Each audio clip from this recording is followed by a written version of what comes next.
కేంద్ర ప్రభుత్వం ప్రవేశపెట్టిన వక్ఫ్ బోర్డు సవరణ బిల్లుకు వ్యతిరేకంగా నెల్లూరు జిల్లా నాయుడుపేట పట్టణంలో ముస్లింలు శాంతియుతంగా భారీ ర్యాలీ నిర్వహించారు.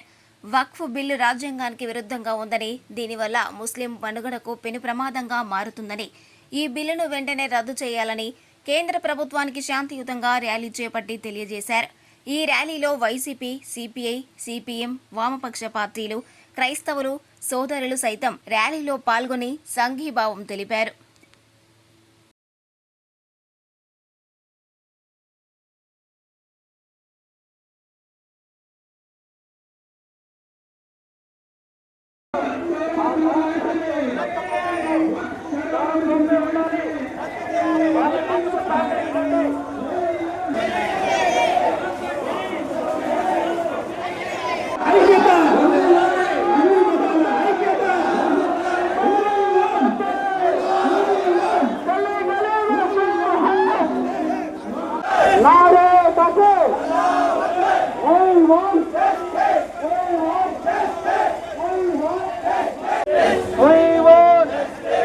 వక్ఫ్ బోర్డు సవరణ బిల్లును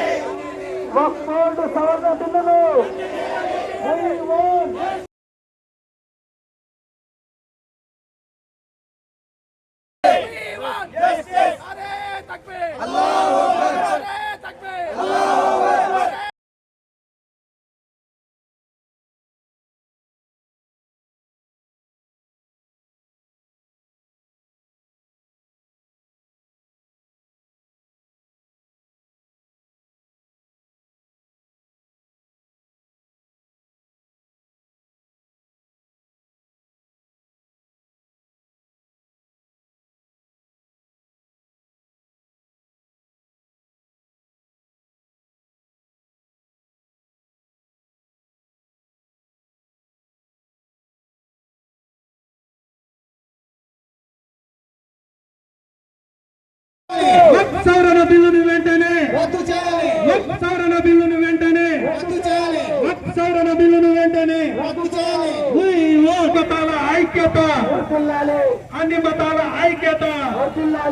జై భీమ్, జై జై భీమ్, జై భీమ్, జై జై భీమ్. జోహార్ అంబేద్కర్, జోహార్ అంబేద్కర్. భారత్ మాతా కి జై, భారత్ మాతా కి జై, భారత్ మాతా కి జై, భారత్ మాతా కి జై. దేశవ్యాప్తంగా ఏదైతే ఈ వక్ఫ్ సవరణ బిల్లును తీసుకొచ్చిందో కేంద్ర ప్రభుత్వం, దానికి వ్యతిరేకంగా దేశం మొత్తంగా ర్యాలీలు జరుగుతున్నటువంటి విషయం అందరికీ తెలిసిందే. ఈ ర్యాలీ యొక్క సందర్భంగా మేము చెప్పదలుచుకుంది ఏమంటే, వక్ఫ్ అనేది ఒక అంకితం. అది ఎప్పుడో తాత ముత్తాతల కాలం నుంచి దేవుని కోసం, వారి యొక్క స్వర్గంలో జాగా కోసం ఎంతోమంది త్యాగాలు చేసినటువంటి ఆస్తులు అవి. అది ఒక మతానికి సంబంధించినది. భారతదేశంలో అన్ని మతాలు, కులాల వాళ్ళు కలిసి జీవించే విధంగా మనకు రాజ్యాంగం వరాన్ని ప్రసాదించింది.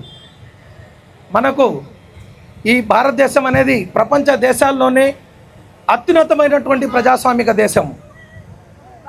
మన అంబేద్కర్ గారు రాజ్యాంగ రచనా కమిటీ ద్వారా దాదాపు 2 సంవత్సరాల 11 నెలల 18 రోజులు అనేక మంది మహామేధావులంతా ఇవన్నీ ముందుకు వస్తాయని తెలిసే అద్భుతంగా రాజ్యాంగంలో అన్ని విషయాలు పొందుపరిచారు.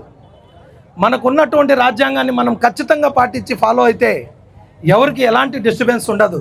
కానీ రాజకీయ స్వలాభాల కోసం ఇలాంటి నల్ల చట్టాలని తీసుకొచ్చి అనవసరమైనటువంటి గందరగోళాన్ని సృష్టించడం కరెక్ట్ కాదని ఈ ర్యాలీ సందర్భంగా మేము కోరుకుంటున్నాం. వెంటనే కేంద్ర ప్రభుత్వం ముస్లింల యొక్క మనోభావాల్ని, ఒక మతానికి సంబంధించినటువంటి అంశాన్ని తెర మీదకు తీసుకొచ్చి ఇలాంటి బిల్లులు చేయడం అది సబబు కాదని, వాటిని వెంటనే వెనక్కి తీసుకోవాలని ఈ సందర్భంగా మేము డిమాండ్ చేస్తున్నాం. భారతదేశంలో అనేక సమస్యలు ఉన్నాయి. ఆ సమస్యల మీద దృష్టి పెట్టచ్చు. ఎంతోమంది యువకులు ఉద్యోగాలు లేక ఉన్నత చదువులు చదివి విదేశాలకు వెళ్ళి భారతదేశం యొక్క జ్ఞానాన్ని ఇతర దేశాలకు సర్వీస్ చేస్తున్నారు. ఎంతోమంది పేదవాళ్ళు బీపీఎల్, బిలో పావర్టీ లైన్ కింద బతుకుతూ అనేక సమస్యల్లో సతమతవుతున్నారు. ప్రభుత్వానికి ఎన్నో సమస్యలు తన ముందున్నాయి, వాటిని చూడొచ్చు. ఏ ప్రభుత్వం వచ్చినా మేము ఒక ప్రభుత్వానికి వ్యతిరేకం కాదు. ఏ ప్రభుత్వాలు వచ్చినా కూడా దేశంలో ఏదైతే సమస్యలు ఉన్నాయో వాటి మీద దృష్టి పెట్టాల్సిందిగా ఈ సందర్భంగా మేము కోరుకుంటున్నాము. అంతేగాని అనవసరమైనటువంటి బిల్లులన్నీ తీసుకొచ్చి ప్రశాంతమైనటువంటి భారతదేశంలో ఎలాంటి అలజడులు కానీ ఆందోళనలు కూడా కానీ కలిగించకూడదని ఈ సందర్భం మేము కోరుకుంటున్నాం. ముఖ్యంగా ఇలాంటి పరిస్థితి రోడ్ల మీదకి రావడం, నిరసనలు తెలియజేయడం, ఈ పరిస్థితి రాకుండా చూడాల్సినటువంటి బాధ్యత ప్రభుత్వాల మీద ఉంది. బయట దేశాలను గమనించి చూడండి, నిత్యావసర వస్తువుల ధరలు తక్కువ ధరలకే నిత్యావసర వస్తువులు అందిస్తున్నారు. మరి అలాంటి సమస్యలన్నీ ముందు పెట్టుకొని అనవసరమైనటువంటి బిల్లులు ముందుకు తీసుకొచ్చి ఇలాంటి ఇబ్బందికరమైనటువంటి వాతావరణం కలిగించకూడదని మేము మనస్ఫూర్తిగా కోరుకుంటున్నాం. ఈ బిల్లును వెంటనే వెనక్కి తీసుకోవాలని డిమాండ్ చేస్తున్నాం. ఈరోజు ర్యాలీ యొక్క ముఖ్య కారణం ఏంటంటే వక్ఫ్ బోర్డు సవరణ చట్టం అంటూ కేంద్రం ఒక బిల్లు ప్రవేశపెట్టింది. దాని అర్థం ఏంటంటే వక్ఫ్ బోర్డుని నిర్వీర్యం చేయాలని, దాని అధికారాన్ని తగ్గించాలని, అదేవిధంగా వక్ఫ్ బోర్డు అనేది ఏంటంటే హిందువులకి దేవాదాయ శాఖ ఎలాగో మాకు అలాగే హిందువుల దేవాలయాన్ని పరిరక్షించడానికి దేవాదాయ శాఖ ఎలా శాఖగా ఉందో వక్ఫ్ బోర్డు అంటే ముస్లిం మసీదులని, శ్మశాన వాటికల్ని, ఈద్గాల్ని ద్వారా వీటన్నిటిని పరిరక్షిస్తుంటుంది. ఆ చట్టాన్ని నిర్వీర్యం చేయాలని కేంద్ర ప్రభుత్వం ఈ బిల్లును తీసుకొస్తా ఉంది. దీనికి భారతదేశంలో ఉన్న ఏ ఒక్క ముస్లిం సోదరుడు ఒప్పుకోడు. అందుకే భారత్ ఏదైతే ప్రవేశపెట్టిందో కేంద్ర ప్రభుత్వం, మేము ఆ బిల్లుకు సవాల్ చేస్తూ సుప్రీంకోర్టులో పిటిషన్ వేయడం జరిగింది.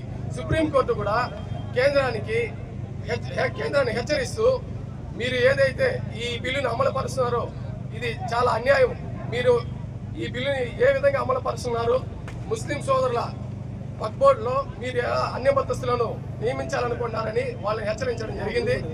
అది మనందరి విజయం, ప్రతి ఒక్క భారత పౌరునిగా ప్రతి ఒక్కరి విజయం. ఎందుకంటే రాజ్యాంగాన్ని, అంబేద్కర్ రాసిన రాజ్యాంగాన్ని వాళ్ళు అమిత్ షా రాజ్యాంగంగా మార్చాలనుకున్నారు.